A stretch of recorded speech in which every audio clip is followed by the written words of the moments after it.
Saksakalyan gunarnavasya Vande Guru Sri Charanaravindan.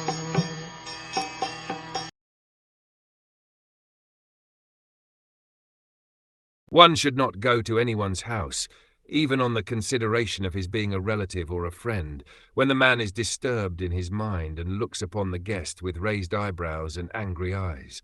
However low a person may be, he is never unkind to his children, wife, and nearest kin. Even a tiger is kind to its cubs, for within the animal kingdom, the cubs are treated very nicely. Since Sati was the daughter of Daksa, however cruel and contaminated he might be, naturally it was expected that he would receive her very nicely. But here it is indicated by the word anavasthita that such a person cannot be trusted.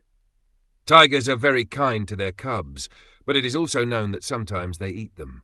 Malicious persons should not be trusted because they are always unsteady.